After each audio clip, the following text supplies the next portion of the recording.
श्रीमद् भागवतम दशम स्कंद अध्याय 60। हम लोग पढ़ रहे हैं भगवान कृष्ण का रुक्मिणी को परिहास से करना। और पिछले श्लोकों में हम लोगों ने पढ़ा किस प्रकार भगवान रुक्मिणी को बोलते हैं कि आपके पास इतने सारे ऑप्शंस थे। आपके पास शिशुपाल का ऑप्शन था, इतने सारे राजाओं का ऑप्शन था, तो उन सबको छोड़ करके आपने मेरे साथ क्यों विवाह किया।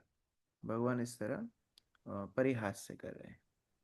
और परिहास से तो कर ही रहे हैं, परिहास से के साथ साथ भगवान रुक्मिणी की भक्ति की परीक्षा कर रहे हैं। और या फिर ऐसा बोला जाए कि परीक्षा से ज्यादा रुक्मिणी भगवान को कितना प्रेम करती थी, वो विश्व को दिखाने के लिए, जगतवासियों को दिखाने के लिए भगवान इस तरह वचन बोल रहे हैं। क्योंकि भगवान के भक्त अनन्य रूप से भगवान के ऊपर आश्रित रहते हैं। अन्य अनन्य, दूसरा और कोई उनके हृदय में विचार नहीं होता। एकमात्र भगवान के ऊपर आश्रित रहते हैं, अनन्य आश्रय लेते हैं। और अगर उनको एक बार भी ऐसा प्रतीत हो कि वो आश्रय छूट जाएगा तो उसको सहन नहीं कर पाते। तो भगवान तो वृंदावन में गोपियों के साथ प्राय ऐसे मस्ती मजाक करते थे, तो गोपियां भी प्रत्युत्तर में बहुत कुछ कृष्ण को बोल देती थी। तो वृंदावन का रस थोड़ा अलग था। लेकिन रुक्मिणी बहुत सौम्य, बहुत सरल है। और आप लोगों ने पहले के श्लोकों में देखा भी कितनी सेवा कर रही हैं भगवान की। पूरा जो उन्होंने अपना महल सजाया था, रुक्मिणी ने भगवान के अनुकूल सजाया था। जो वस्तुएं भगवान को पसंद थी वो वस्तुओं को सजा करके रखा था। एक एक क्रिया में स्वयं आकर के सेवा कर रही थी। वो दासी के हाथ से चामर ले लेती हैं, स्वयं अपने हाथ से भगवान को चामर करती हैं।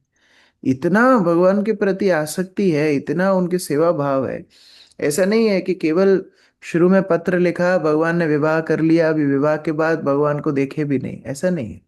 जो विश्वास, जो प्रगाढ़ स्नेह के साथ भगवान को विवाह के लिए पत्र लिखा था, उसी या उससे ज्यादा उत्साह के साथ आज सेवा कर रही है। लेकिन भगवान इस हास्य परिहास्य से रुक्मिणी के विशुद्ध प्रेम को यहाँ पर उजागर कर रहे हैं। लोग श्लोक संख्या 17 से आगे पाठ करते हैं। ये भगवान के ही वचन है। भगवान बोल रहे हैं कि अभी भी समय है, अभी किसी के और पास जाना है, जा सकती है।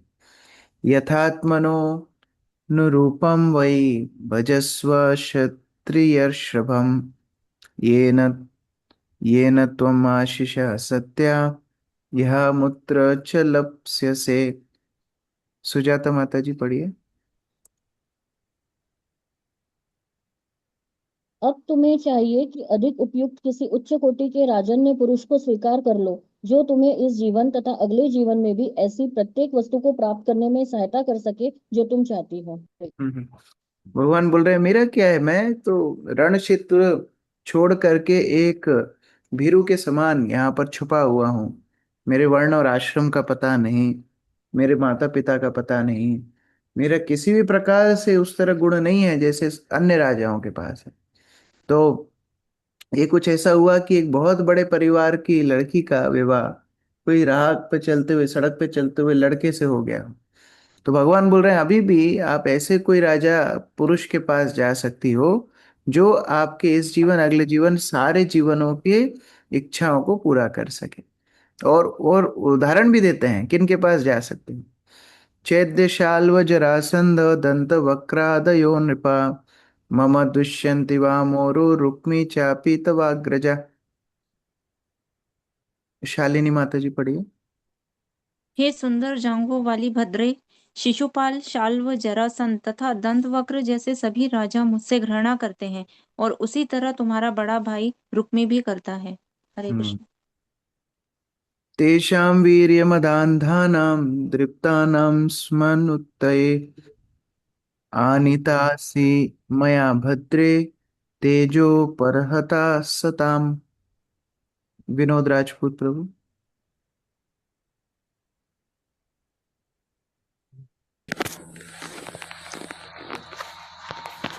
हरे कृष्णा प्रभु जी। इन्हीं राजाओं की उद्दंडता को दूर करने के लिए ही हे कल्याणी, मैं तुम्हें हर ले आया हूँ, क्योंकि वे सभी शक्ति शक्ति के मद में अंधे हो चले थे। मेरा उद्देश्य दुष्टों की शक्ति को चूर करना था। हरे कृष्ण। तो कोई पूछ सकता है, या रुक्मिणी स्वयं भी पूछ सकती हैं, तो मुझसे विवाह ही क्यों किया आपने? आप चाहते तो तभी विवाह नहीं करते, आपको इतनी अगर अभी समस्या हो रही है तो भगवान बोल रहे हैं नहीं नहीं, वो तो मैंने शाल्व, रुक्मी और जरासंध और शिशुपाल, इनके अहंकार को चूर करने के लिए इन सब के बीच में से तुम्हारा हरण किया, क्योंकि ये सब चाहते थे तुम्हारा विवाह शिशुपाल से हो, लेकिन उनके बीच में से तुम्हारा हरण करके मैं लेकर के आया सबको, मैंने उनके अहंकार को मैंने चूर चूर किया। लेकिन वास्तव में तुम मेरे से नहीं, मेरे से उत्कृष्ट कोई व्यक्ति से विवाह कर सकते हो। तो इस तरह भगवान बार बार जब बोल रहे हैं, आप कल्पना कर सकते हो, एक्चुअली हम कल्पना नहीं कर सकते कि रुक्मिणी की क्या स्थिति हो रही थी। उदासीना वयम नूनम नास्त्री अप्या अपत्यार्थ कामुका आत्मलब्ध्या समहे पूर्ण गेहयोर ज्योतिरक्रिया। नित्य हरिप्रिया माता जी पढ़िए। हम हम स्त्रियों, बच्चों तथा संपत्ति की तनक भी परवाह नहीं करते। सदैव आत्मतुष्ट रहते हुए हम शरीर तथा घर के लिए कार्य नहीं करते, बल्कि प्रकाश की तरह हम केवल साक्षी रहते हैं। तो भगवान बोल रहे हैं, तो असल में उनका काम ये कुछ है ही नहीं कि पत्नी बनाओ, बच्चे बनाओ, घर बनाओ। वो तो क्षत्रिय धर्म निभाते हुए उन अन्य अधार्मिक क्षत्रियों का दमन किए, और अधार्मिक क्षत्रियों को दमन करने में तुम्हारा हरण करना था तो कर लिया, है ना। जैसे कई लोग बाद में बोलते हैं ना, अरे वो तो मजबूरी थी इसलिए तुमसे शादी कर ली। तो ऐसे करके भगवान उसको इतना चिढ़ा दिए, इतना चिढ़ा दिए। अभी सुखदेव गोस्वामी वर्णन कर रहे हैं क्या हालत हुई रुक्मिणी। श्रीशुकोवाच एतावत् उक्त्वा भगवान् आत्मानं वल्लभामिव मन्यमानाम् अभिश्लेषात् तद्दर्पघ्न उपारमत्। हिमांशी माता जी पढ़िए। सुखदेव गोस्वामी ने कहा, रुक्मणी ने अपने को भगवान की विशिष्ट प्रिया समझ रखा था, क्योंकि उन्होंने कभी उनका संग नहीं छोड़ा था। ये बातें कहकर भगवान ने उनके गर्व को दूर कर दिया और तब बोलना बंद कर दिया। तो रुक्मिणी को लगता था अरे ये तो मेरे महल में रहते हैं, और केवल रुक्मिणी को नहीं, सारी रानियों को लगता था भगवान तो केवल और केवल मेरे ही महल में पूरे समय रहते हैं। अभी जब इस तरह बात कर रहे हैं भगवान कि तुम और किसी के पास चले जाओ, वो रुक्मिणी सहन नहीं कर पाई। तो क्या प्रतिक्रिया हुई, वर्णन कर रहे हैं। इति त्रिलोके शपथेस्तदात्मना प्रियस्य देवी अश्रुत पूर्वमप्रियम् अश्रुत्य भीता हृदि जात वेपथो चिंताम दुरंताम रुदती जगामह। नमिता माता जी पढ़िए। रुक्मणी देवी ने इसके पूर्व कभी भी अपनी प्रिय त्रिलोकेशपति से ऐसी अप्रिय बातें नहीं सुनी थी। अतः वह भयभीत हो उठी। उनके हृदय में कप कप कम कम कम कपकती शुरू हो गई और भीषण द्विग्नता में वे रोने लगी। कितनी आसक्ति है भगवान के चरणों में। ये सुनकर केवल ये विचार मात्र उनके हृदय में प्रवेश किया कि भगवान को छोड़ना पड़ेगा, और वो विचार से ही उनका शरीर कंपित होने लगा, वो रोने लगी। वो ऐसी शब्द उनको बाणों के समान चुभने लगे कि मुझे अगर भगवान से दूर होना पड़ेगा, ये विचार मात्र वो सहन नहीं कर पाए, इतनी उनकी आसक्ति थी। पदा सुजाते ननखारुणश्रिया भुवं लिखन्ति अश्रुभिरञ्जसा अंजनासितै आसिञ्चति कुङ्कुमरूषितौ स्तनौ तथाओ अधोमुखति दुःखरुद्धवा। रघुवीर प्रभु पढ़िए। हरे कृष्ण। वे लाल लाल चमकीले वाले नाखूनों से युक्त अपने कोमल पांव से भूमि कुरेदने लगी और अपनी आंखों में लगे काजल द्वारा काले हुए आंसुओं से कुमकुम के कारण लाल हुए स्तनों को भिगो दिया। वे मुख नीचा किए खड़ी रही और अत्यधिक शोक से उनकी वाणी अवरुद्ध हो गई। देखो, कोई बहुत अपशब्द बोले या कोई बहुत मन को कष्ट दे, लोग लड़ जाते हैं, लोग उसको प्रत्युत्तर देने लगते हैं, लोग बहुत सारे अपशब्द बोलने लगते हैं। लेकिन यहाँ रुक्मिणी इतना भगवान से आसक्त है, जब भगवान ने बोला कहीं और चले जाओ, वो तो उत्तर तक नहीं दे पाई। इतना उनको हृदय में कष्ट हो रहा है, मतलब मुख से शब्द तक नहीं निकल पा रहे हैं उनके।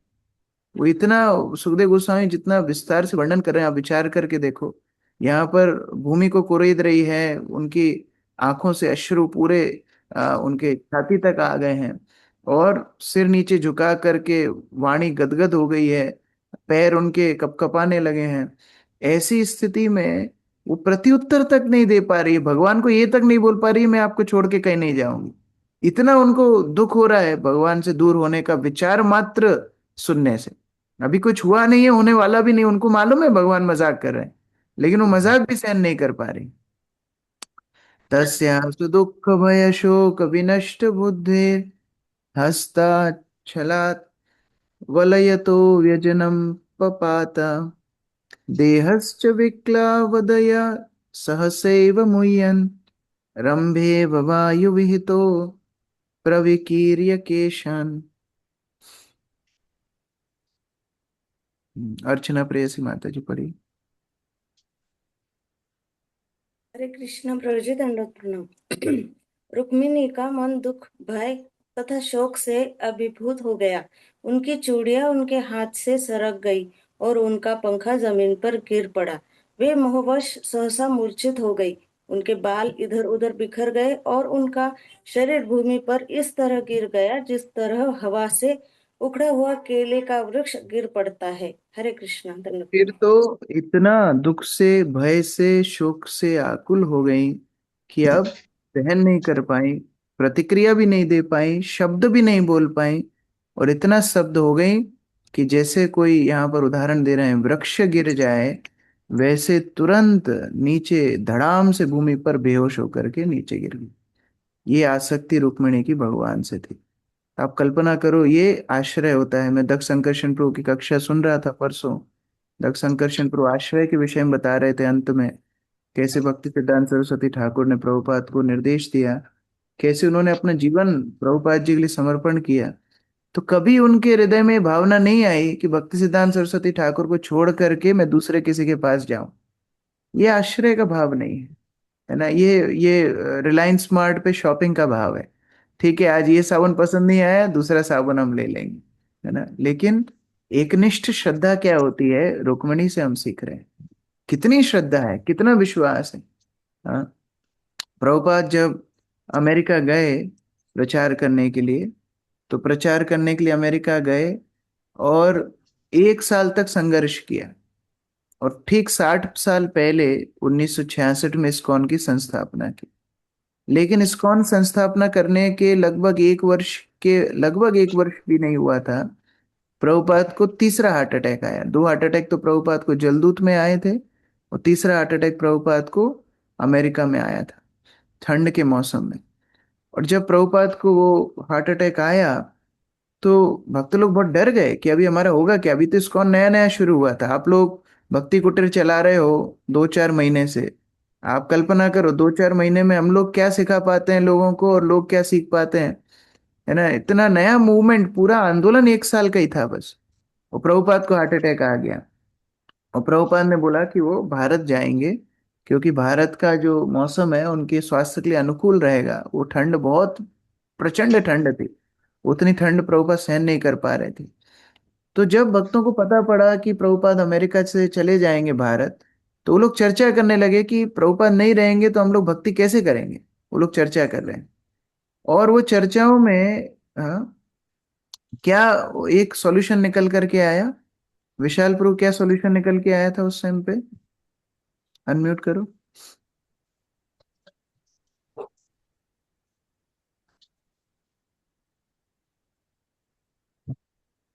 अनम्यूट करो।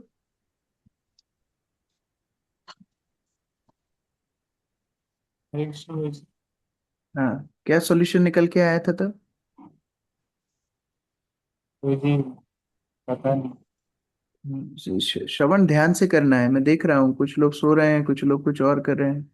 ध्यान से सुनना है ना। हम लोग यहाँ पर गंभीर वार्ता चर्चा कर रहे हैं ना, प्रभुपाद जी की पुस्तक पढ़ रहे हैं साथ में। ध्यान से सुनना है। आप लोग अपने सुबह सुबह का आधा घंटा निकाल रहे हो तो ठीक से श्रवण करना है। तो उस समय पर एक भक्त ने बोला, मैं जो लीला सुना रहा हूँ ये बहुत गंभीर लीला है, ध्यान से आप लोग श्रवण कीजिए। तो एक भक्त ने उस समय पर बोला कि प्रभुपाद, हम लोग एक काम करते हैं, आपके गुरु भाई को बुला लेते हैं इंडिया से। आप तो जा रहे हो इंडिया, आपका स्वास्थ्य ठीक नहीं है, तो इंडिया से आपके गुरु भाई को बुला लेते हैं और वो आकर के यहाँ पर हम लोग को भक्ति में प्रशिक्षण देंगे। कितना प्रैक्टिकल सॉल्यूशन है। लेकिन प्रभुपाद सुन करके इतना स्तब्ध रह गए। प्रभुपाद पूरा, उनका गंभीर भाव हो गया और इतने गंभीर भाव में प्रभुपाद रोने लगे। और प्रभुपाद की वाणी चुप हो गई, गदगद हो गई। और प्रभुपाद भक्ति सिद्धांत सरस्वती ठाकुर को स्मरण करके बोलते हैं, मेरे गुरु महाराज इतने विशेष थे, मेरे गुरु महाराज ने मेरी रक्षा की, मेरे गुरु महाराज ने मुझे भौतिक संसार से बचा लिया। तब भक्तों को समझ में आया कि आश्रय का मतलब क्या होता है। कि प्रभुपाद इतने साल बाद 70 साल की उम्र में गुरु महाराज को स्मरण करके रो रहे हैं। उनके मन में ये विचार नहीं है भक्ति सिद्धांत सरस्वती तो चले गए कितना 35 साल पहले, अभी अभी मेरा दूसरा कोई ढूंढ लेता हूँ, दूसरा कोई टीचर ढूंढ लेता हूँ, उनके आश्रम में मैं चला जाता हूँ। वो भाव ही नहीं है। हमारी परंपरा में रुक्मिणी का जो भाव है वही हमारे आचार्यों का भाव है। वो भगवान को, गुरु को छोड़ के कहीं जा ही नहीं सकते हैं। उनका दूसरा कोई विचार ही नहीं है। अभी इतने सारे ऑप्शन हमारे पास सामने उपलब्ध हो जाते हैं कि हम किसके आश्रय में, हमको यही समझ में नहीं आता कि कौन वैष्णव हमें आश्रय दे रहे हैं, कौन गुरुजन हमको आश्रय दे रहे हैं। प्रभुपाद जी हमको आश्रय, वहीं पर समस्या तो ऊपर से शुरू होती है। प्रभुपाद जी तक के ऊपर हमारी निष्ठा नहीं होती। फिर यूट्यूब में कोई पसंद आ जाते हैं, फिर इधर उधर जाके हम लोग बैठ जाते हैं। कितना एकनिष्ठ होना चाहिए। आप लोग प्रभुपाद जी के शिष्यों से श्रवण करो, प्रभुपाद किस तरह उनको ट्रेन किए हैं। एक भक्त वृंदावन में सप्त देवालय गोस्वामियों के साथ मंदिर दर्शन करने गए। राधा रमन, राधा गोविंद देव, राधा दामोदर, राधा गोकुलानंद, कौन नहीं जाना चाहता। हम लोग सब गोस्वामियों की कथा सुनते हैं। गोस्वामियों के प्रकट विग्रह हैं। वो स्वयं जाकर के दर्शन करने गया। जब लौट के आया, प्रभुपाद ने अपने सचिव को बोला, उसको बुलाओ, कहाँ गया था वो भक्त को बुलाया। प्रभुपाद जी ने पूछा, कहाँ गए थे तुम? बोले, प्रभुपाद में सप्त देवालय दर्शन करने गया था, गोस्वामी गण के ये सब तीर्थ हम लोग पहली बार आए हैं अमेरिका से दर्शन करने के लिए। प्रभुपाद इतना नाराज हो गए। प्रभुपाद बोले, कृष्ण बलराम मंदिर के आंगन में मैंने सारे तीर्थ रखे हैं, तुमको जाने की जरूरत क्यों है? दूसरा एक बार भक्त मायापुर में, वो गौड़िया मठ गया, गौड़िया मठ से लौट के आया तो उनके हाथ में 5-7 पुस्तक थी गौड़िया मठ की। अभी बाहर की तो छोड़ दीजिए, मैं तो एवं गौड़ीय परंपरा के अंदर की बात बता रहा हूँ। कई बार भक्त बोलते हैं ना, नहीं नहीं प्रभु जी वो तो गौड़ीय वैष्णवी हैं, वो तो इन गोस्वामी के ही वंशज हैं और ये तो उनके ही सेवक हैं। मैं प्रभुपाद जी के गुरु महाराज के बारे में बता रहा हूँ। प्रभुपाद के गुरु महाराज ने जो गौड़ीय मठ बनाया, उस गौड़ीय मठ में एक भक्त गया इस्कॉन का। जब लौट के आया मायापुर में, उनके हाथ में 4-5 गौड़िया मठ की पुस्तक थी। प्रभुपाद इतना नाराज हो गए देख के, क्यों ये पुस्तक लेके क्यों आए हो? तो वो बोलते हैं कि प्रभुपाद, मैं आपकी 4-5 पुस्तक लेके ये गौड़िया मठ में गया था, तो वहां पर एक भक्त मुझे मिले, तो उनको मैंने आपकी 4-5 पुस्तक दी भेंट के रूप में, और बदले में उन्होंने अपने गुरु महाराज की पुस्तक मुझे दे दी 4-5, तो मैं ले आया। प्रभुपाद बोले, वापस जाओ, ये 4-5 पुस्तक उनको वापस दे के आओ, मेरी पुस्तक उनसे वापस लेके आओ। तुम्हारा आने जाने का कोई काम नहीं है। अगर उनको खरीदना होगा वो इधर आएंगे, इधर से खरीद करके पुस्तक लेकर के जाएंगे। कितना निष्ठा प्रभुपाद ने अपने शिष्यों को सिखाया है। इसलिए आप देखो, गोपाल कृष्ण गोस्वामी महाराज का उदाहरण आता है। वो प्रभुपाद पुस्तक छोड़ के कोई पुस्तक नहीं पढ़ते थे।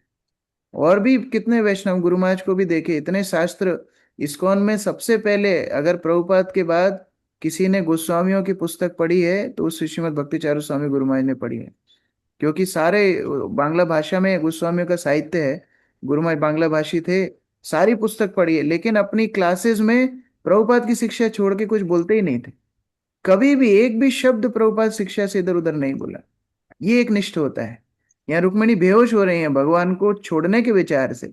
अभी सोचो रुक्मणी चैटिंग कर रही होती दूसरे कोई से, हाँ, द्वारका के बाहर चैटिंग चल रही है, तो कृष्ण का क्या भावना होती, कृष्ण को कितना दुख होता है ना। तो ये एक निष्ठता क्या है, हम लोग को विचार करना चाहिए। प्रभुपाद स्वयं, प्रभुपाद के हर कक्ष में, आप वृंदावन कक्ष देखे होंगे, प्रभुपाद का घर देखे होंगे, मायापुर में प्रभुपाद का रूम है, हैदराबाद मंदिर में प्रभुपाद का रूम है, कलकत्ता मंदिर में प्रभुपाद का रूम है, और हर रूम में प्रभुपाद की बुक शेल्फ है। और वो बुक शेल्फ में प्रभुपाद किसकी पुस्तक रखते हैं? केवल खुद की पुस्तक, और कोई पुस्तक ही नहीं रखते हैं। दो चार जो संस्कृत की टीका है प्रभुपाद के साथ हमेशा चलती है, वो प्रभुपाद अनुवाद के लिए रखते हैं, लेकिन बुक शेल्फ में खुद की पुस्तक के अलावा कोई पुस्तक ही नहीं रखी। ना वहां भक्ति सिद्धांत सरस्वती ठाकुर की पुस्तक है, ना भक्ति विनोद ठाकुर की पुस्तक है। क्यों? ये भक्त लोग कंफ्यूज ना हो जाए। और श्रुत कीर्ति प्रभु बताते हैं कि प्रभुपाद एक बार बेल बजा करके उनको बुलाते हैं, और श्रुत कीर्ति प्रभु रूम में आते हैं, तो प्रभुपाद भगवत गीता पढ़ रहे थे, स्वयं की भगवत गीता जो प्रभुपाद ने लिखी थी, खुद पढ़ रहे थे। और प्रभुपाद श्रुत कीर्ति प्रभु को बोलते हैं, ये पुस्तक इतनी उत्कृष्ट है, अगर कोई ये भगवत गीता अकेली पढ़ लेगा, वो भगवत धाम चला जाएगा, वो कृष्ण भावना भावित हो जाएगा, शुद्ध भक्त बन जाएगा। और प्रभुपाद ने बस इतना बोल के प्रभुपाद फिर अपनी पुस्तक पढ़ने लगे। शुद्ध कीर्ति प्रभु चले गए। शुद्ध कीर्ति प्रभु बोलते हैं प्रभुपाद के पास इतना समय था कि वो हर रोज दोपहर में अपनी पुस्तक पढ़ते थे, कभी कभी घंटों तक पढ़ते थे। इतना टाइम प्रभुपाद को भी मिल जाता था। हम लोग पता नहीं प्रभुपाद से ज्यादा कुछ करके दिखाएं शायद दुनिया में, कि हमारे पास उतना टाइम नहीं है। तो प्रभुपाद को पूरी दुनिया में प्रचार करने के बाद भी इतना टाइम मिल जाता था अपनी पुस्तक पढ़ने के लिए। हम लोग आधा घंटा भागवत प्रवेश पढ़ते हैं, उसमें भी हम लेट ज्वाइन करते हैं कोई, तो फिर आज तक उनकी वीडियो ऑन मैंने देखी नहीं। और जिनकी वीडियो ऑन है उनकी लीलाएं देखकर भी पता नहीं क्या ही समझ में आता है, कोई हंस रहा है, कोई रो रहा है, कोई सो रहा है। तो इस तरह से कितना गंभीर प्रभुपाद अपनी पुस्तक के लिए थे। 6 महीने बाद प्रभुपाद फिर बुलाए, 6 महीने बाद प्रभुपाद फिर बेल बजाए, श्रुत कीर्ति प्रभु अंदर आए। उस समय प्रभुपाद कृष्णा बुक पढ़ रहे थे। प्रभुपाद बोलते हैं, ये एक पुस्तक कृष्णा बुक अगर कोई पढ़ लेगा, केवल ये एक पुस्तक काफी है भगवत धाम जाने के लिए, बहुत साहित्य पढ़ने का आवश्यकता नहीं है। तो प्रभुपाद को श्रुत कीर्ति प्रभु देख रहे थे। प्रभुपाद बोलते हैं, पूरी भी पुस्तक ना पढ़े, केवल एक अध्याय अगर कृष्णा बुक का कोई पढ़ लेगा, वो भगवत धाम चला जाएगा। फिर प्रभुपाद बोलते एक अध्याय भी नहीं, एक पेज भी पढ़ लेगा तो भी चला जाएगा। फिर प्रभुपाद बोलते एक पेज नहीं, एक लाइन, एक शब्द भी पढ़ लेगा, भगवत धाम चला जाएगा। क्या प्रभुपाद ने हमको दिया है, आप कल्पना करो। दूसरा उदाहरण, मैं ये सारे उदाहरण क्यों दे रहा हूं, आप विचार करो, एक निष्ठ श्रद्धा किसको बोलते हैं। प्रभुपाद ने अपने अनुयायियों से क्या लेवल की श्रद्धा अपेक्षा की है। अब भक्तों को डर लगना चाहिए कि अगर प्रभुपाद हमको छोड़ देंगे, जैसे रुक्मिणी को यहाँ डर लग रहा है कि अरे भगवान मुझे छोड़ देंगे मेरा क्या होगा, वो स्वयं महालक्ष्मी है, उनको डर लग रहा है। हमको हमको सोचना चाहिए हमको कितना डरना चाहिए। एक और भक्त थे, वो राधा कुंड पे गए, और राधा कुंड पे जाके कोई बाबा जी के पास जाके बैठ गए। वो बाबा जी ने उनको सिखा दिया कि तुमको ये करना चाहिए, ये लीला पे ध्यान करना चाहिए, और ये और वो बहुत कुछ सिखा दिया। वो आए प्रभुपाद जी के सामने बोलने लगे, बोले प्रभुपाद, मैं राधा कुंड पे गया था, वहां पर मुझे सिखाया कि इस तरह लीला स्मरण करना चाहिए, सिद्ध प्रणाली होता है, कोई ऐसा गुरु चाहिए जो अभी बता दे कि हम भगवत धाम में क्या थे, अभी बता दे कि हम भगवत धाम में जाके कौन सी सेवा करेंगे।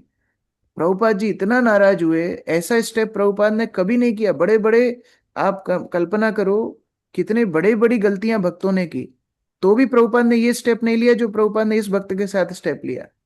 प्रभुपाद ने इस्कॉन के सारे मंदिरों में पत्र भेजा अपने हाथ से, और वो पत्र में लिखा ये भक्त को मंदिर में अलाउ नहीं करना। आप विचार करो, प्रभुपाद ने क्या पत्र लिखा, ये भक्त को मंदिर के अंदर अलाउ नहीं करना। कितने बड़े बड़े कहानियां हुई, 4 नियम तोड़े, किसी ने 16 माला का पालन नहीं किया, किसी ने फाइनेंशियल प्रॉब्लम की, कितनी बड़ी बड़ी समस्याएं प्रभुपाद जी के साथ लोगों ने की। प्रभुपाद ने कभी उनके ऊपर अनुकंपा छोड़ी नहीं। लेकिन जब प्रभुपाद ने देखा ये पथभ्रष्ट हो गए हैं, आश्रय छोड़ दिया है, अभी दूसरे के पास जाकर के श्रवण कर रहे हैं, प्रभुपाद ने लिख दिया पत्र पूरे इस्कॉन मंदिरों में, ये भक्त को कहीं अलाउ नहीं करना, ये बाबाजियों के साथ संग करता है, ये सहजिया है, ये मेरे प्रति अपराध किया है, इनको कोई इस्कॉन मंदिर में अलाउ नहीं करना। चैतन्य महाप्रभु महाप्रभु के दो पार्षदों के साथ सेम कहानी हुई थी, एक मुकुंद एक कमलाक्ष, दोनों के साथ।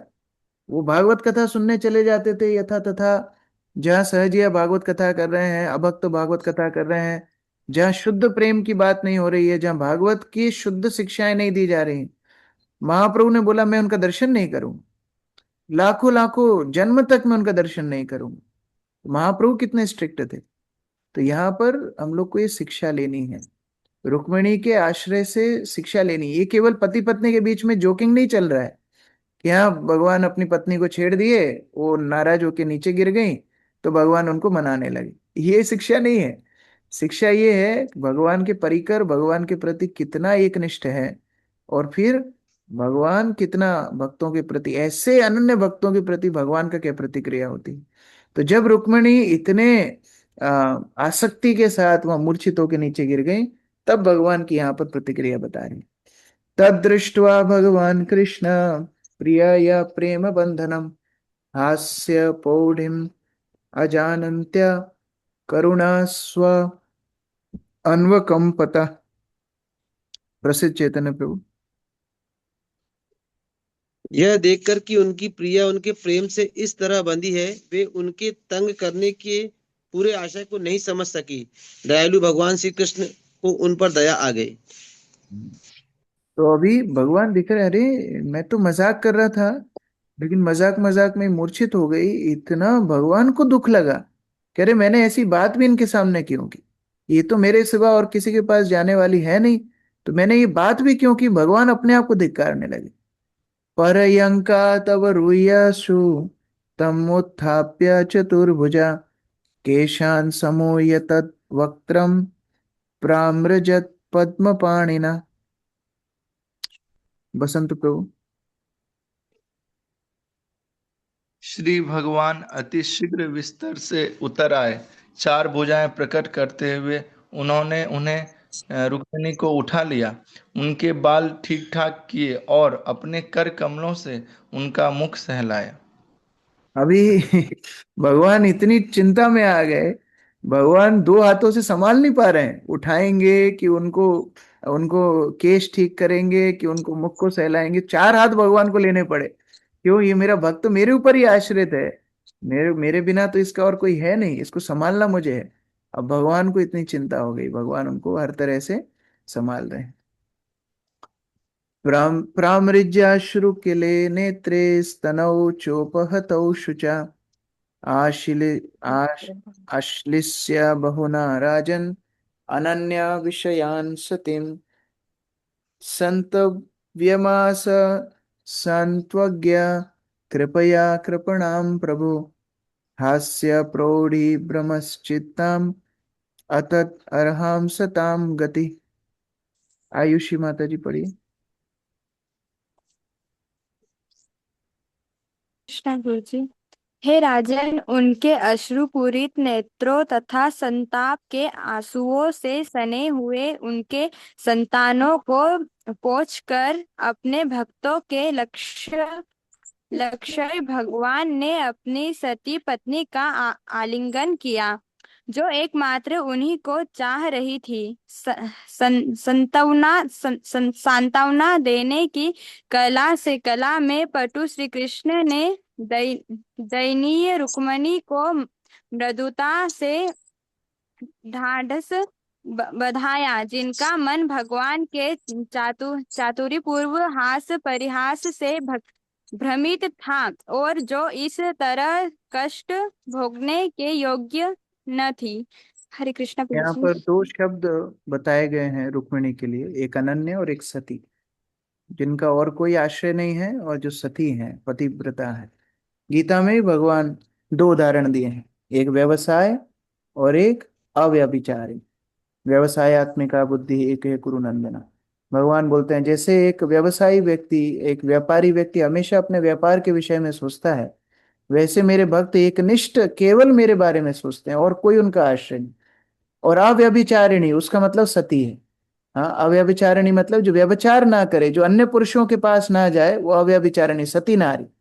उसी तरह से जो भगवान के भक्त होते हैं, एक निष्ठ गुरु और कृष्ण के छोड़ करके उनका और अन्य कोई आश्रय नहीं होता, कोई आश्रय नहीं होता। तो अगर इस तरह एक निष्ठ भक्त रहेंगे तो भगवान उनको वैसे ही प्रेम देंगे जैसे रुक्मिणी को आज दे। तो ये दोनों भगवान जो गीता में उदाहरण देते हैं, अव्यभिचारिणी और व्यवसायित में, दोनों यहाँ पर अनन्य और सती रूप से यहाँ पर सुखदेव गोस्वामी रुक्मिणी के चरित्र में वर्णन करें। तो इसलिए हम लोग को प्रार्थना करना चाहिए। ये सब महान उदाहरण है हमारे जीवन के लिए कि कैसे इन लोगों ने भगवान को इतना प्रसन्न किया अपने अनन्य भक्ति के द्वारा, और हम भी उस पथ पर हैं, हमारे लिए भी वो रास्ता खुला हुआ है, लेकिन वो अनन्य भक्ति हमारे हृदय में नहीं।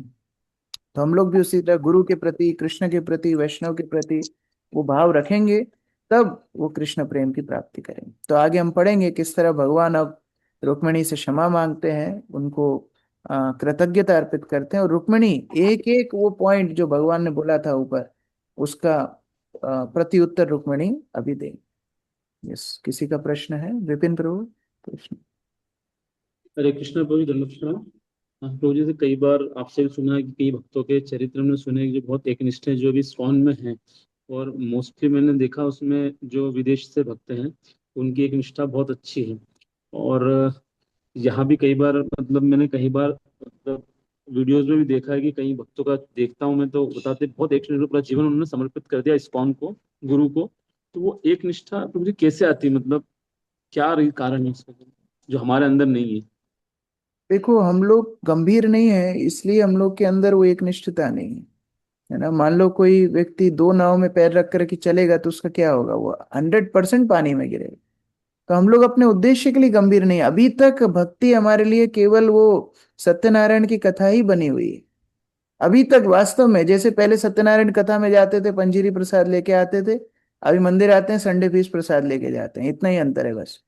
वो गणेश उत्सव में पहले नाच के आ जाते थे, मोरिया रे मोरिया, गणपति बप्पा मोरिया, अभी यहाँ हरे कृष्णा निताई गौरांगा में नाच के चले जाते हैं। वास्तव में महत्व समझेंगे कि किस उद्देश्य से हम लोग यहाँ पर आए हैं, तो दूसरी जगह पर जाने की इच्छा ही प्रकट कभी नहीं हुई, कभी इच्छा प्रकट नहीं हुई। प्रभुपाद जब पुस्तक लिखे हैं, सारे आचार्यों का टीका लिख कर देख करके लिखे हैं, तो उनको जो देना था वो बेस्ट हमको दे दिए, और उनको पालन करके हम लोग हमारे गुरुवर को देख रहे हैं। जयपदा गोस्वामी महाराज का कल मैं हेल्थ अपडेट देख रहा था, महाराज का श्रवण कर रहे हैं चैतन्य चरितामृत, आंखें बंद है, रिस्पॉन्स नहीं दे रहे शरीर से। फिर चैतन्य चरितामृत में वर्णन आ रहा है कैसे महाप्रभु पंच तत्व के साथ आए, कृष्ण प्रेम को प्रदान किया, उनकी आंखों से आंसू आने लगे। वो आईसीयू में, कितने 2 महीने हो गए अभी आईसीयू में है, वो रिस्पॉन्सिव नहीं है। उसके बाद में फिर चैतन्य चरितामृत से उनकी आंखों से आंसू बह रहे हैं। अगर वो प्रेम की दशा केवल प्रभुपाद की पुस्तक पढ़ के मिल सकती है, तो हम लोग ने इतना इधर उधर अलग अलग जगह घाट घाट का पानी पी के हमने क्या ग्रहण किया? तो इस ये अपने आप में प्रमाण है। हमारी दशा देखो, उनकी दशा देखो। तो इसीलिए हम लोग को प्रयास करना है, अगर वास्तव में अपने उद्देश्य के लिए गंभीर हैं, तो प्रभुपाद जी का आश्रय छोड़ करके दूसरे आश्रय का विचार ही नहीं करना चाहिए। ये सबसे बड़ा भक्त के लिए क्या बोलेंगे, सबसे बड़ा ऑब्स्टेकल बन सकता है कि वो एक आश्रय के प्रति सचेत ना रहे। रेवती जीवन प्रभु। हरे कृष्णा प्रभु, धन्यवाद प्रणाम। प्रभु जी, लास्ट 3 वीक लास्ट में आपने एक प्रश्न पूछा था कि 12 जो आपके ये बताए थे आपने, प्रश्न पूछा था किसने आप पहली बार पढ़ा था और सुनाया था, 12 पद्म पुराण। तो आपने वो जो प्रश्न का उत्तर था वो रोमहर्ष ऋषि ने कुछ सुनाया था, सूत जी को, ऐसा कुछ बताया था आपने। तो प्रभु जी उसका डिटेल कहीं भागवतम में है क्या? हाँ, अभी आएगा, अभी आगे आएगा। हाँ, हम लोग चर्चा करेंगे। बलराम जब तीर्थ यात्रा पे जाएंगे उसमें वो वर्णन आएगा, तो आप ध्यान से सुनना, आगे आएगा। अंजना माता जी। हरे कृष्ण प्रभु जी, धन्यवाद प्रणाम। सभी वैष्णव को धन्यवाद प्रणाम। प्रभु जी, अभी कुछ दिनों से जो है मुझे 3-4 उदाहरण कुछ ऐसे मिले हैं कि वो टेंशन में बहुत है। तो मैंने बोला कुछ नहीं करना है, बस चाहे एक ही श्लोक गीता का पढ़ो, तो गीता पढ़ो, तो उससे आपको थोड़ा शांति मिलेगी मन को। तो उन्होंने बोला है, मतलब अलग अलग हैं, 4 लोग हैं। तो उन्होंने बोला कि हमने सुना है कि यदि भक्ति करते हैं या भगवान की पूजा पाठ करते हैं तो दुख ज्यादा आते हैं, तो इसलिए हमारा मन नहीं करता है पूजा पाठ करने के लिए या कुछ भी पढ़ने का हमारा मन नहीं करता है। उनको तो बोलो बिना भक्ति के तुम सुखी हो क्या? तुमने तो सुना है कोई चीज, लेकिन अनुभव तो कोई चीज किया है। कोई व्यक्ति सुन सकता है, लेकिन अनुभव भी तो एक चीज होती है। अनुभव बताता है कि भगवान की भक्ति में जितना आनंद है उतना और कोई आनंद नहीं। कल भक्ति प्रेम Swami Maharaj Sunday fees class में बता रहे थे, तो भक्त लोग उसमें बहुत उत्साह के साथ ताली भी बजाए। महाराज बता रहे थे किस तरह से कोई व्यक्ति 1 महीना काम करता है, 1 महीना काम करके फिर धनराशि आती है, उसके बाद कुछ खाना पीना लेके आता है, फिर थोड़ा सा आनंद भोगता है। और यहाँ अभी क्लास के बाद नाचना शुरू करोगे, नाचना से आनंद तुरंत मिल जाएगा। तो भक्ति जीवन में अनुभव अपने आप तुरंत होता है आनंद का। वो जो बात सुनते हैं हम लोग पांडवों की, कुंती महारानी की, वो शुद्ध स्तर हमारा है नहीं। भगवान दोनों उदाहरण देखते हैं। भगवान सुदामा को ऐश्वर्य देते हैं और भगवान पांडवों से ऐश्वर्य कुछ समय के लिए लेते हैं, फिर वापस देते हैं, चक्रवर्ती सम्राट बनाते हैं। वो प्रहलाद की शरीर की रक्षा करते हैं, वो वृत्रासुर की शरीर को ले लेते हैं। वो ध्रुव को ऐसा राज्य देते हैं जो ब्रह्मा जी से भी श्रेष्ठ है, और हो सकता है किसी भक्त को वो निर्धन बना दें जिससे उसकी भक्ति प्रगाढ़ हो। तो ये उन भक्तों के उदाहरण हैं जो एकदम भगवान के एकनिष्ठ भक्त हैं, जो भगवान को छोड़ के कभी जाएंगे नहीं। हमारे साथ भगवान ऐसा आदान प्रदान करेंगे ही नहीं। हमारे लिए सबसे पहले भगवान हमारे हृदय को आकर्षित करने के लिए जो जरूरी होगा वो करेंगे, और इसलिए भगवान फ्री सैंपल भक्ति में आनंद का भक्त को देते हैं। तो अगर जो बोल रहे हैं कि भगवान की भक्ति करके दुखी हो जाता हूँ इसलिए मैं भक्ति नहीं करता हूँ, उनको हमको पूछना चाहिए कि बिना भक्ति के तुम कितना आनंदित हो, है ना। तो अगर परेशान हो, इतना चीजें तो तुमने ट्राई किया दुनिया में, काउंसलिंग ट्राई कर ली तुमने, कितना यूट्यूब ट्राई कर लिया, सोशल मीडिया ट्राई कर लिया, खाना पीना ट्राई कर लिया, रिश्तेदार ट्राई कर लिए, भगवान को भी ट्राई करो। अगर कोई व्यक्ति अपने जीवन के 6 महीने 1 साल भी भक्ति बहुत गंभीरता से कर ले ना, वो इस पद से दूसरी जगह जाएगा ही नहीं, लेकिन उसको गंभीरता से करने का प्रयास करना चाहिए।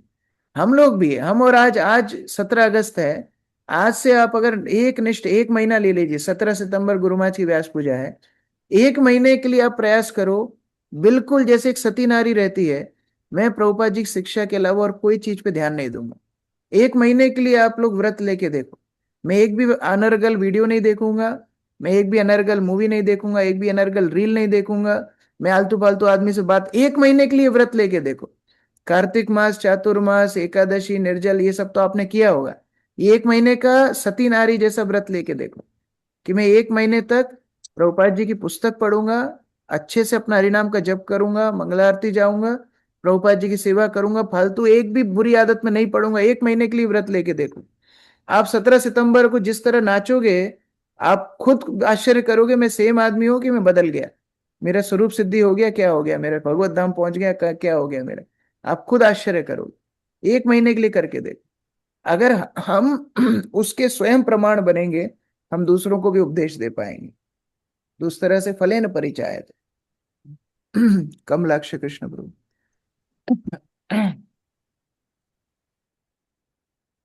प्रभु जी, हरे कृष्णा। हरे कृष्ण। धन्यवाद, प्रणाम। तो आपका श्रीपाद बोलते हैं प्रभु। प्रभु आपका जो हर क्लास, प्रभु मेरा तो हिंदी तो आप जानते हैं। तो प्रभु आपका हर शब्द, हर क्लास प्रभु मेरे मेरे को कमल अमृत जैसा लगते हैं। कमलाक्ष कृष्ण प्रभु सिंगापुर से हैं, और सुबह सुबह उनका काम रहता है, उसके बाद भी वो ज्वाइन करके सुनते हैं। मैं तो रोज देखता हूँ। थैंक यू सो मच प्रभु, आपका इतना सिंसियरिटी है। बताइए। प्रभु जी, मेरा प्रश्न तो आपका क्लास से नहीं है। 2 दिन पहले श्री श्रीमद् भक्ति प्रेम स्वामी महाराज उन्होंने क्लास अ, दिया था। उस क्लास में 10वें स्कंद से प्रभु जी महाराज ने बताया था। वहां पर वसुदेव वसुदेव और नंद महाराज दोनों ने भाई है किया, हाँ इस तरह सा कुछ हाँ, बताया था। दो वर्णन आते हैं। एक वर्णन आता है पर्जन्य महाराज, जो नंद महाराज के पिता हैं, तो उनके कजिन भाई वसुदेव के पिता है सूरसेन, ऐसा वर्णन आता है। और एक और जगह वर्णन आता है कि ना ना, ये दोनों नहीं, इसके और ऊपर जो इनके और दादा थे, वो दोनों कजिन भाई थे। कजिन भाई मतलब एक पिता है, दो माता है। एक क्षत्रिय माता के पुत्र वंशज हुए सूरसेन वसुदेव, और वैश्य माता के वंशज हुए परजन्य महाराज, नंद महाराज, उस तरह। तो ऐसा वर्णन आता है। तो प्रभुपाद जी दोनों बात लिखे हैं। कोई कोई जगह इतिहास में आता है कि नहीं, उनके परजन्य महाराज और सुरसेन कजिन भाई थे, मतलब एक पिता दो दो माता थी, उस तरह थे। और कई जगह आता है नहीं, उसके एक पीढ़ी पहले थे। तो दोनों ही हो सकता है। इसलिए वसुदेव और नंद महाराज के बीच में बहुत घनिष्ठ मित्रता और भाई जैसा संबंध था। तो ये वर्णन आता है। प्रभु जी, मेरा और दो भी प्रश्न है, अगर हाँ आपका कोई। हाँ, बोलिए। प्रभु जी, मंदिर में है ना, आप लोग सप्तावेश। दर्शनार्थी चले जाइए। हाँ, जो भक्त मंदिर में। यस, आप बोलिए, कमलाक्ष बोलिए। प्रभु जी, सप्तावेश जो अवतार है, ये तो जीत तत्व है क्या प्रभु? कोई कोई शक्तावेश अवतार जीव होते हैं, और कोई कोई शक्तावेश अवतार भगवान की शक्ति प्रकाश। दोनों में से दोनों ही कैटेगरी देखी जाती है। लेकिन सामान्यतः शक्त आवेश का मतलब ही है कोई जीव को विशेष शक्ति प्रदान करके भगवान शक्तावेश रूप में अवतार के जैसे काम करते हैं। जैसे भगवान के लिए सब कुछ संभव है, किसी जीव को भी अपने स्थिति पे ला सकते हैं, भगवान के लिए सब कुछ संभव है। जैसे प्रभुपाद उदाहरण देते हैं कि लोहे को बहुत लंबे समय तक अग्नि में रखते हैं तो लोहा अग्नि जैसा बन जाता है। उसी तरह से भगवान के जो बहुत शुद्ध भक्त हैं, भगवान उनको अपनी शक्ति का आवेश देकर के कोई विशेष कार्य कराते हैं। जैसे वेद व्यास, उनको शक्ति का आवेश देकर के शास्त्र लिखने की शक्ति देते हैं। नारद मुनि, उनको शक्ति आवेश देते हैं भक्ति प्रचार करने की। चतुष कुमार, वो शक्तावेश अवतार है, उनको शक्ति देते हैं कैसे तप साधन तपस्या ब्रह्मचर्य का पालन करना है। जैसे सुखदेव गोस्वामी, उनको शक्ति आवेश देते हैं कथा बोलने के लिए। इस तरह से अलग अलग शक्ति, परशुराम, उनको शक्ति देते हैं क्षत्रियों का दमन करने के लिए। तो इस तरह अलग अलग जीव हैं जिनको भगवान विशेष शक्ति प्रदान करते हैं कोई कार्य करने, उसको बोलते हैं शक्त आवेश अवतार। प्रभु जी, परंतु शक्ति भगवान का शक्ति आवेश, ये मेरे को समझ नहीं आया प्रभु जी। देखो, हम सभी भगवान की शक्ति है, हम सभी भगवान की शक्ति है। लेकिन शक्तावेश अवतार मतलब भगवान ने अपने जैसा उस जीव को बना दिया, अपने जैसी स्थिति में उनको लेकर के आ गए। अभी इतने वो जीव एक तरह से भगवान जैसे ही एक्ट करने लगे। जैसे कभी कभी पावर ऑफ अटर्नी होता है, तो कोई व्यक्ति मानो घूमने के लिए जा रहे हैं 1 महीने, अभी कंपनी कैसे चलेगा, तो वो अपने कोई रिलेटिव व कोई विश्वसनीय पात्र को पावर ऑफ अटर्नी दे के जाते हैं कि ठीक है, मेरी एब्सेंस में मेरा सारा सिग्नेचर, मेरा सब ये करेंगे। तो एक तरह से वो उनके समान ही हो गए। लेकिन अगर वो रिवोक करना चाहते, पावर ऑफ अटर्नी रिवोक भी कर सकते। तो उसी तरह से भगवान जब ऐसे शक्ति का संचार, हम सभी शक्ति हैं भगवान की, लेकिन वो विशेष शक्ति जब किसी जीव के अंदर देते हैं तो भगवान के जैसे ही काम करने लगते हैं। अर्थात जैसे भगवान को हम पूजा करते वैसे उनको भी पूजा करते हैं। आप परशुराम हुए या सुखदेव गोस्वामी, व्यासदेव, उनको भी हम लोग तुलसी अर्पित करते हैं, उनको भी हम भगवान के जैसे ही प्रणाम करते हैं। दशावतार स्तोत्र में जयदेव गोस्वामी उनका भी नाम गा रहे हैं, सुखदेव गोस्वामी प्रथम स्कंद में उनका भी सबका नाम लिख रहे हैं, क्योंकि भगवान ने अपना विशेष जो उनको पावर ऑफ अटर्नी दिया, वो भगवान के जैसा ही अभी एक्ट करने लगे। तो भगवान की क्षमता है, वो कर सकते हैं। प्रभु जी क्षमा कीजिए, मैं बात में तो बात कर रहा हूँ। प्रभु जी, आप तो बोला दो प्रकार जो है भगवान का, एक तो है और शक्ति, शक्ति का जो प्रकाश, शक्ति शक्ति का एक प्रकाश, तो जीव। शक्ति का प्रकाश नहीं, शक्ति का आवेश। हम सभी शक्ति के, जैसे एक एक पत्थर भी शक्ति का प्रकाश है ना। एक पत्थर भी भगवान की शक्ति है। लेकिन अगर भगवान चाहे वो पत्थर को जीवित करने के लिए, क्या भगवान नहीं कर सकते? अगर भगवान आज बोलेंगे ये पत्थर निर्जीव है, ये जीव जैसे अभी बोलना शुरू करेगा, भगवान कर सकते हैं। उसी तरह से भगवान जो तटस्थ शक्ति में जीव है, उसको अपने स्वांश जैसा स्थिति भी दे सकते हैं। तो इसी को बोलते हैं शक्तावेश। भगवान ने किसी जीव को प्रमोट कर दिया कि ये मेरा इतना विश्वसनीय है, अभी मेरे जैसा तुम स्थिति में आ जाओ, तो भगवान वो अधिकार अपने कुछ भक्तों को दे सकते, उसी को शक्तावेश अवतार बोलते हैं। ठीक है प्रभु जी। प्रभु जी, और एक गौरांग महाप्रभु, उन्होंने तो चैतन्य, उन्होंने तो अ, कृष्ण स्वयं है, तो हाँ उन्होंने तो इस धर्म का, सनातन धर्म का को प्रतिष्ठा करने के लिए खुद आया, लेकिन उन्होंने मायावादी एक सन्यासी से क्यों सन्यास दीक्षा लिया प्रभु जी? महाप्रभु ने जो मायावादी सन्यासी से सन्यास लिया उसके कई कारण। एक कारण यह है कि हमारी परंपरा में सन्यास था ही नहीं, सन्यास की आवश्यकता ही नहीं थी, क्योंकि हमारा भक्ति पथ है और भक्ति पथ वर्णाश्रम से श्रेष्ठ है। तो आप देखेंगे माधवेंद्रपुरी जो प्रेम के सागर हैं, वो माधवेंद्रपुरी भी सन्यास लिए यद्यपि दूसरी परंपरा में, लेकिन वो सन्यास के बाह्य दृष्टि से है ना, वो शरीर का धर्म है, वर्णाश्रम धर्म शरीर का धर्म है, लेकिन अंदर से वो शुद्ध भक्त है। उसी तरह चैतन्य महाप्रभु जो सन्यास लिए, तो सन्यास धर्म वैष्णव धर्म में था ही नहीं, तो महाप्रभु उसको शुरू किए। तो शुरू करने के लिए तो कहीं से तो सन्यास लेना होगा। तो महाप्रभु ने पहले केशव भारती को कान में मंत्र दिया और कान में मंत्र दे करके बोला तुम ये मंत्र मुझे सुनाना। तो एक तरह से केशव भारती को पहले महाप्रभु वैष्णव सन्यासी बना दी और फिर उनसे सन्यास ले ली। तो बाहर से देखने में लगता है अरे मायावादी सन्यासी सन्यास लिए, लेकिन नहीं, पहले महाप्रभु उनके कान में मंत्र बोले ये मंत्र तुम्हें मुझे देना है। ऐसा कौन सा छात्र होता है जो टीचर को बोलता है तुमको ये मुझे पढ़ाना है? तो महाप्रभु तो सभी चराचर जगत के गुरु हैं, तो वो पहले केशव भारती को बोलते हैं ये मंत्र तुम्हें मुझे बोलना है, एक तरह से उनको वैष्णव बनाया और फिर महाप्रभु ने उनसे वही मंत्र स्वीकार किया। तो इसको बोलते वैष्णव संन्यास। तीसरी शिक्षा इसमें यह है, भक्ति इतनी उत्कृष्ट है कि बाह्य अवस्था से कोई दूसरे स्थान पर दीक्षित होकर भी आया हो, कोई दूसरे स्थान से कोई भी परिस्थिति में आया हो, भक्ति इतनी श्रेष्ठ है, भक्ति के माध्यम से वो शुद्ध भक्त बन सकता है। तो भक्ति बाह्य स्थिति का कोई विचार नहीं करती, ये भी महाप्रभु अपनी उदाहरण से बता रहे हैं। तो कई शिक्षाएं एक ही उदाहरण से महाप्रभु अपनी संन्यास लीला से देते हैं। ठीक है। हरे कृष्ण। प्रभुपाद की जय, संगीत भक्त वृंद की जय, ग्रंथराज श्रीमद् भागवतम की जय।